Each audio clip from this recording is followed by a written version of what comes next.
3 years from now, most workplaces will be unrecognizable. The companies that aren't preparing for AI today won't just fall behind, they'll disappear. So, how do we stay ahead of the shift? According to Lenovo's Work Reborn thought leadership study, which surveyed over 600 senior IT leaders around the globe, organizations are already seeing the impact of generative AI in reshaping productivity, innovation, and employee satisfaction. This is not just a trend, it's a fundamental shift in how work gets done. The question now is, how do businesses prepare for this transformation? Generative AI and automation are rewriting the rules of productivity, innovation, and engagement, and Lenovo is leading the way in helping businesses stay ahead. To help us navigate these critical changes in the marketplace, we have Patricia Wilkey, Senior Vice President and General Manager of International Sales at Lenovo, as our expert to help guide this conversation. Let's get started.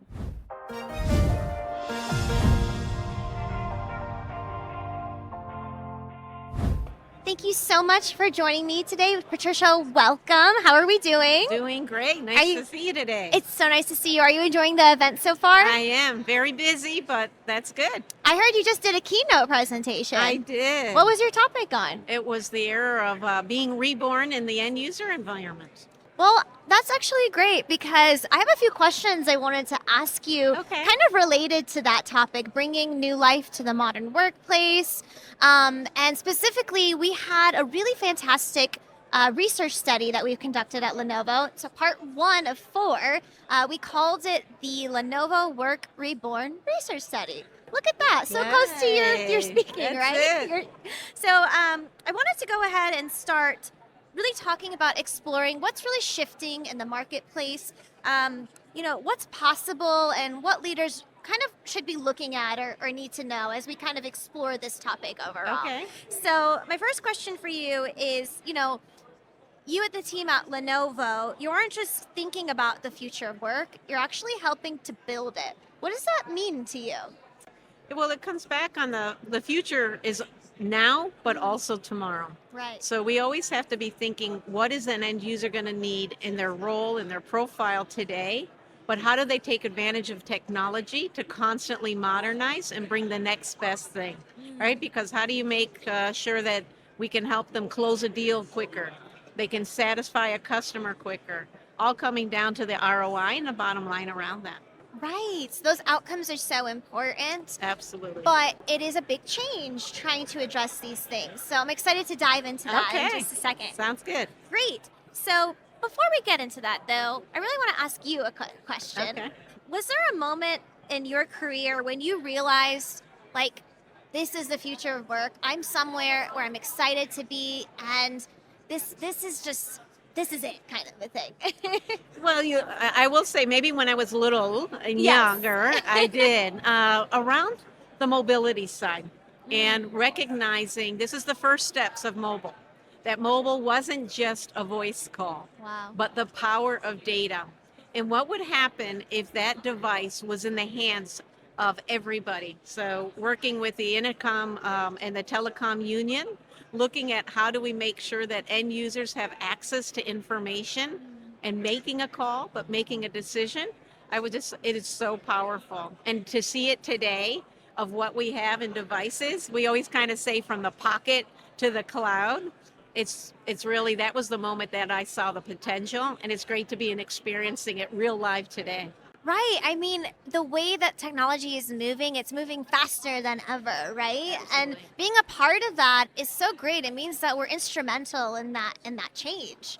So based on that, I would love to know what excites you the most about how AI is transforming the workplace, not just for businesses, but for people. Kind of that, it has that same feeling of like, wow, we're really in the moment doing something different. It's amazing to see. I mean, there's maybe sometimes a little frightened of the potential, Right. But to see what it can do from basic experience out to the enterprise, seeing it in the hands of the young, right? Looking at those users who are at home or playing a video game and seeing the next play, picking out where they want to go to dinner, just not by going to a map and picking, but saying, I'm interested in Chinese food tonight. okay, here's some ideas based on what you like that might come into play. So seeing that's just so amazing to be able to take step by step and bringing it forward. I think the other piece is that it doesn't have to be one application or one use case. So just as you said, whether I'm at home and I'm being a mom, whether I'm helping in school and advising or mentoring, to whether I'm in the office, whether I'm with a CIO or a CMO, every aspect AI can come in and play, not to mention the things we don't see that are running in the infrastructure, be it in the public cloud or the private cloud, behind the scenes that we don't even know Right. that are gobbling up but producing the outcomes we want. Right. It's amazing to me. And part of our research that at Lenovo that we did in the Work Reborn research report, we found an interesting statistic. So I'm going to read it for you, and you're going Okay. to tell me what you think. So we surveyed over 600 senior IT leaders around the globe. And it turns out only 36% of IT leaders say their workplace actually supports engagement. Why is this still such a challenge? So there's a couple factors that come in.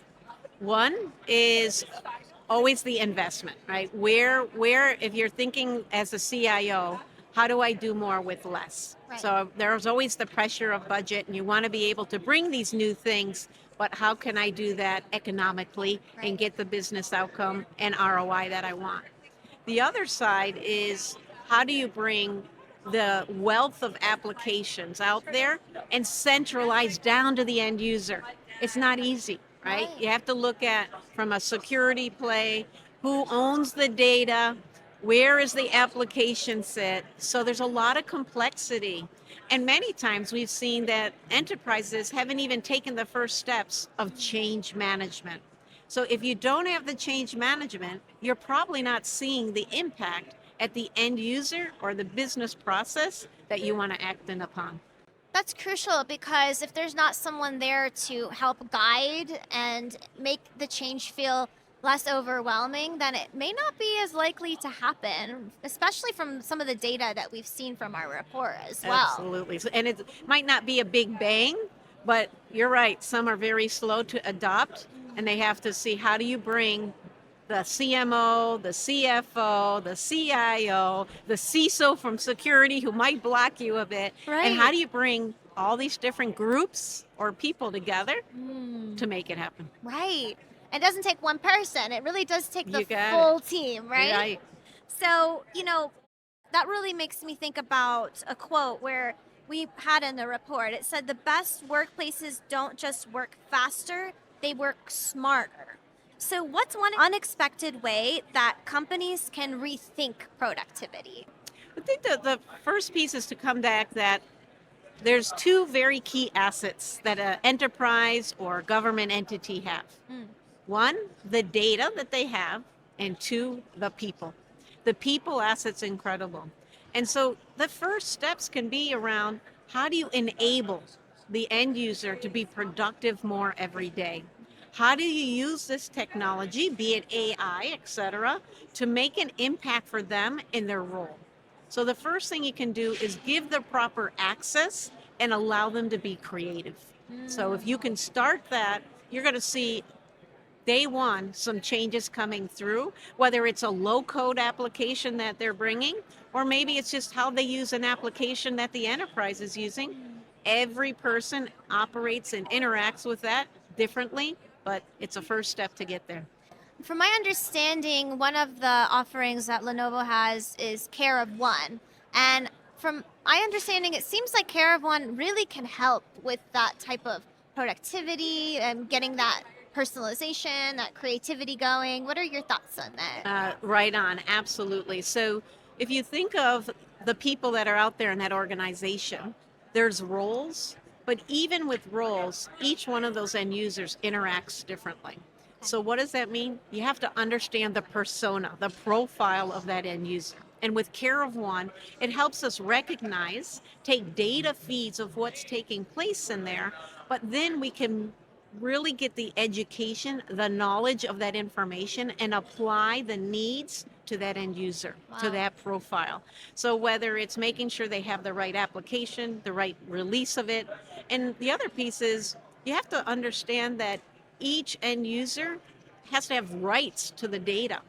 So Okay. how do you use this type of information to set the step and make sure it's all automated so that you're not manually having someone to go get the application, but based on their profile, you make it seamless experience for them.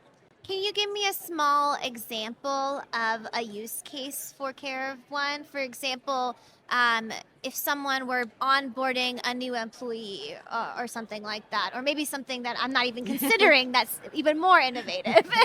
No, but that's a great one. Let's use that. Okay. So first of all, right, many times you know that that person has a start date. Right. So how do you make sure that based on the profile information that Care One might come through, is that that device is going to be, whether it's at their home or in their office, in their hands the day that they start first, right? The second piece is we have to make sure that the applications required, maybe it's even the first orientation class, is ready and access to that end user. The third piece is, well, what if they need support? How do you make sure, again, there is support for that end user to be able to take it? So Care of One gives a knowledge base on what that profile, what that user needs, so they can take advantage immediately. That's a really big factor, is that employee engagement as well, and what we're seeing being a huge focus in today's modern workplace as well. And actually, 63% of senior IT leaders say that personalization is key to that engagement. So at the same time, though, yet many struggle to actually implement it. So what's getting in the way of that? The piece, let's take it from two senses. Okay. First, the end user and that end user experience. You can have the best tool, but if you aren't educated on how to use the tool, it's going to be, right, slow to the adoption to be able to get there. So the first is making sure you have that. If you don't, you could put the best thing out there and you're probably not going to see the business benefits. But the other side is back to how do I make sure the employee has what they need, but has access to what they need? And that means the identity management. Identity management to the information. So what's that really behind the scenes? Security. And if you don't have the right security play, your organization might say, look, I am coming out to the extreme. Zero trust, I'm going to black label everything, right? So how do you control, how do you manage so that you can be successful in getting to that next step? Yeah, security was a main concern that was noted within our research, because we want to be able to integrate these changes to accelerate innovation and productivity and personalization and all of that. But if security is a really big barrier, how would you advise someone, specifically that senior IT leader, to overcome that, and maybe one step they can take to get there? Well, first I'll say is bring your teams together. Okay. So make sure that the CISO is with the IT leader right from the beginning. Start early and set the groundworks around your data. What is the data policies that you're going to be able to take those steps? That is the first, because once you have the data policy, you can set up the environment. You know, Lenovo could come and bring an endpoint solution. We could bring a managed security solution, depending on what the technology need that the customer has. But even when we get there, it's going to be, what are the security policies that the CISO feels, you know, comfortable with, as well as, I got to say, legal team as well. Right. How do you protect your own data, but make sure that your team can be successful and productive at the same time? Wow, so that's a lot of factors to consider. It is. So, and I'm sure that's probably why it's a barrier to adoption, that sense of overwhelm for this type of innovation, right? Like, how do we coach our senior IT leaders to not maybe view the entire picture, but but take the next step? But even, let's go to AI, right? Make sure that you educate the senior leaders what it is. Now, it might be your first board conversation. So the CIO, I met with one CIO, and he had 7 days to go to his board and be able to say, this is how we're going to use AI. This is how AI is going to make, an impact. But the first question he said was, I need to understand, what are the options? What are the considerations, the risks, as well as the productivity opportunities that I can take? So it comes back to education. Educate yourself first, understanding that. And that can be the easiest step, because then you can say, all right, I'm going to create this policy, or I'm going to get access to this tool. And when you have that education, even if it's something created outside of your organization, you understand how you want to use it. So education around AI can be the very first step. Right. That's a really great point. You know, kind of tying into the report just a bit more. Okay. Our report actually predicts that AI will transform 85% of workplace tasks in the next decade. Isn't that a fun fact? Yes. What's one insight from this report concept that we should act on right now, right? So if anything, like with AI transforming the workplace and workplace transformation being a huge point of discussion, what's like a key factor of AI that senior IT leaders may not even be considering could be helping to innovate or, change the way we do work? So the first piece I'll say, is in your own organization, typically you have a team that is there to help your end user. So the very first piece is bringing it in, and I don't like to say just the call center or the help desk, but having a strategy around the service desk. How do you bring the right service? And the first easiest step is using AI technology around the knowledge center. Okay. The knowledge, back to data, and data that is key. The application in AI that can make a difference can really be the easiest and first step, that be it a government agency, be it a private enterprise, that you can take those steps in. And in Lenovo, we have something called the AI Fast Start. The AI what? Fast Start. Okay. So what it does is it takes the idea of what you want to do around that use case, puts it into a design and validate mode. Wow. So that within 90 days, you've really assessed and looked at this use case, this AI piece makes sense.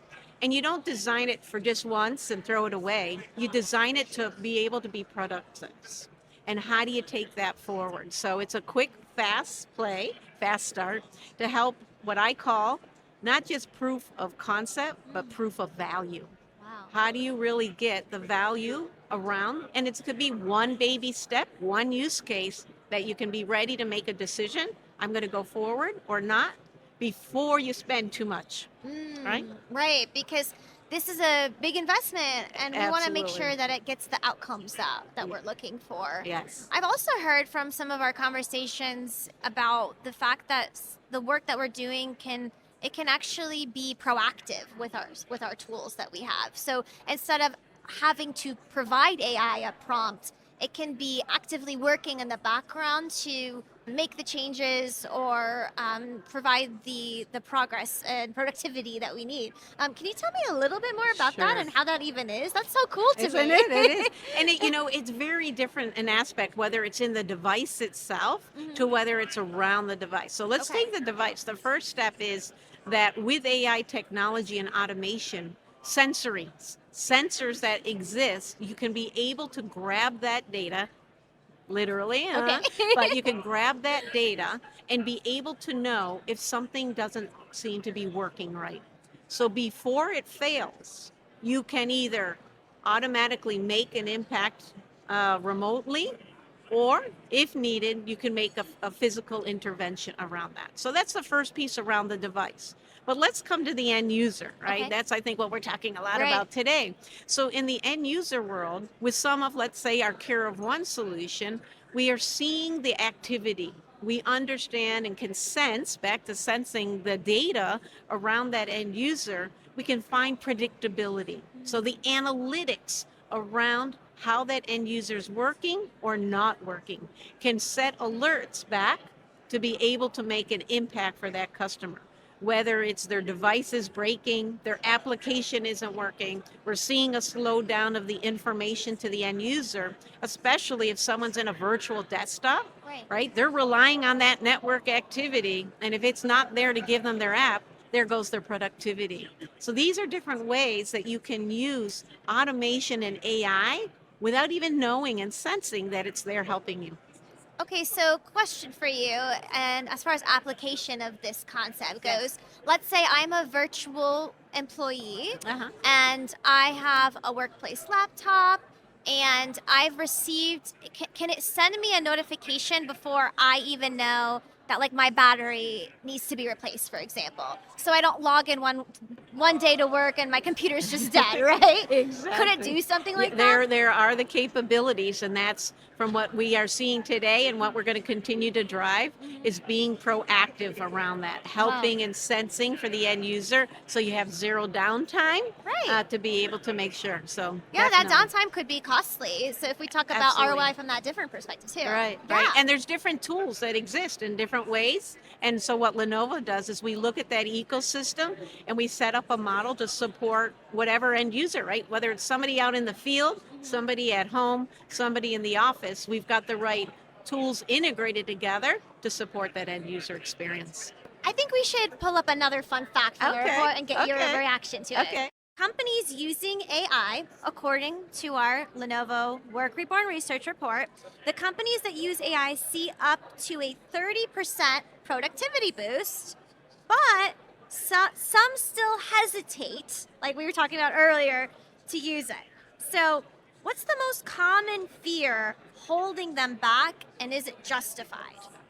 I'm going to say there's two that I see and hear most often.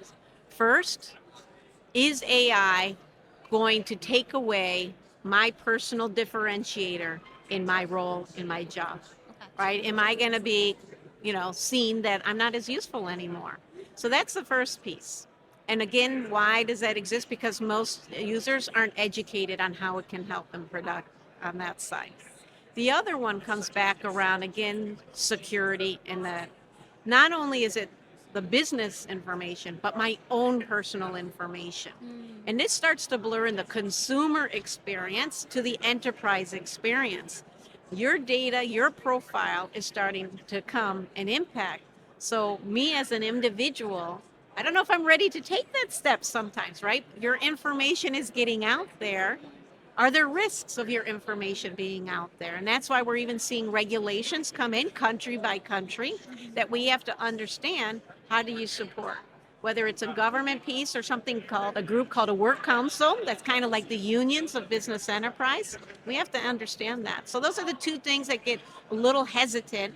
But once you put the framework around it, you can see the adoption come. Right. I mean, the AI-driven tools that we've seen can cut up specifically the admin work by 40%, and that can free up people to do more of that meaningful work. We're not trying to take away their job, we're not trying to make them feel like we're reducing their importance. We want to take away the minutia of the day-to-day so we can empower them to get creative and productive, right? Yeah, today I did my keynote, and I asked a question of the audience about using AI tools. I don't want to say what brand or whatnot, but using the AI tool, how many of them in the collaboration effort, be it on a conference call, in a meeting where they're taking notes, how many of them are using these AI tools to take their actions, to know what the next steps are, to gather the information? Over 95% of the people in the audience raised their hand and said that's the step they feel comfortable with, because it's immediate, that they can see, and it's something they can have the data and reuse. So again, it's use case and steps, but it's out there. Yes, it's so exciting to hear that 95% of the people in your keynote were like, yes, we use it. So that means there's a potential for even more adoption and different facets of the AI. I want to go back to a little bit talking about that employee engagement, because what's surprising is if employees, like we were saying a second ago, aren't doing the admin work, we have the proper protocols in place to implement. Workplaces with that high employee engagement see a 21% boost in profitability. So what's the single easiest thing a leader can do tomorrow to improve the employee engagement? So the first comes back to education. Maybe Yes. that's the single one. Yes. Education. That needs to be our I mantra. guess. Education, education. But with that education is the communication, Okay. right? How are you going to use it? How does it make me feel safe? How are they recognized by the leadership of the organization to really show them it is a tool to help them and get that productivity? Because again, if you put the tool out there, they don't know how to use it or they're afraid to use it, you will never get that ROI to improve. Right. So it's the adoption of the employee to start using, and once they start to bring that into their own environment, again, start to use it, whether it's first in the personal experience as home as a consumer, to being to see that used back in the enterprise office as well. Thank you for that really insightful comment. But I wanted to talk about the future of work, and we don't have to get into specifics. I wanted to call out a statistic actually that we pulled from our Work Reborn research report.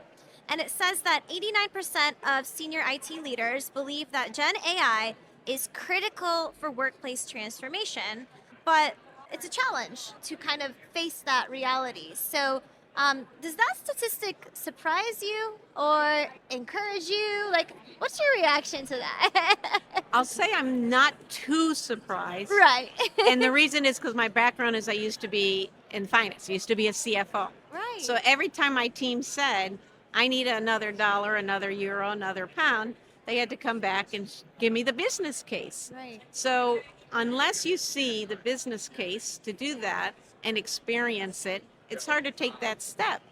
But also, if you can't measure something very easily, it's hard to prove that use case, right? We might be experiencing something that makes us feel good, makes us feel more productive, but can I go and show my leader that, hey, on my laptop, I did something and I made this even more beautiful, more content rich because I used an AI tool?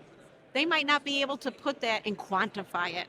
So it becomes the measurability of that outcome that we have to work hard on and show our leaders take that step because you need to get there. And then maybe the last point is you better embrace it because if you don't, your competitor is. I'm so glad you brought that up because of how fast these innovations are moving, and our competitors, they're looking for ways to stand out, right? Yeah. And I think it's very clear to me as we've been having this conversation that it's the technology is here, and if you're not ready to learn about it and adopt it, you're going to be left behind, right? Exactly. And you take your cautious step, Okay. right? Take that first step, get in there, understand it, because you really got to move fast. So, Patricia, if an IT leader is listening to this whole conversation, and they don't take away anything, but they can take away one thing, what's the one thing you would tell somebody to kind of keep in mind as they wrap up listening to our conversation today? Keep your mind open and make sure that you're educating not only yourself, but your organization to the benefits and steps on how to take forward one by one the use case around AI. Whether you're in a healthcare organization, let's say you're looking at the next generation operating room, right? We all want that to be secure in there, but if you can put information at the fingertips of the medical team that's in there, using AI to bring that tie in with their devices, it's key, right? There's a use case. If I'm a financial banker and I need to make some decisions quick, because we know I'll be at Wall Street or wherever you are on the financial play, decisions have to be quick. So having that information at the fingertips or guiding me what my decision might want to be and using that. All the way to manufacturing. You're bringing the next generation plant floor. How do you use technology at the edge with AI to make the quick decision? To be able to find defects immediately and cut down the cost that you might have to do to repair something that's going out the door. So every industry has a use case scenario. So don't forget to take what's core to you and your business or your organization and really experiment around that use case. I love that you gave us different examples about various industries that may not naturally think that this is a solution that they could even implement, right? Right. We're saying that there's a use for this in every application that we can even think of. The possibilities are endless. Yes. Totally. It is. So, would you agree that the company's AI strategy will either make you indispensable or irrelevant? There's not really a middle ground anymore. I still think there's going to be a middle ground for Okay. a while, right? Yeah. I think that the reason we have AI is theirs to help enable the end user, help us be smarter, help us use our time wiser in being able to do that. So it never can be just a computer play all by itself, right? It's not just a software application that sits there. It needs some information. It needs the smarts around it. So we've got to take advantage, make ourselves be able to be quicker, faster, and get that business outcome with the tools that we're given to be successful. So I think it's not going to be the Terminator world tomorrow. It's how does it come in and use us successful and go to what's core? How do you close that deal quicker? How do you get more revenue? How do you make the customer happier with this technology? And I guess Lenovo could help you do that if you're wondering how. Absolutely. For sure. Amazing. For sure. Well, thank you so much, Patricia, Thank for you. taking this time for me. If anyone listening is interested in learning more about the report, this is only part 1 of our 4-part Lenovo Reborn Work Report research series, and we're so excited to continue the conversation. We might see you at another booth someday, but for now, that's a wrap. Thank you so much, Patricia. Thank you. It's great.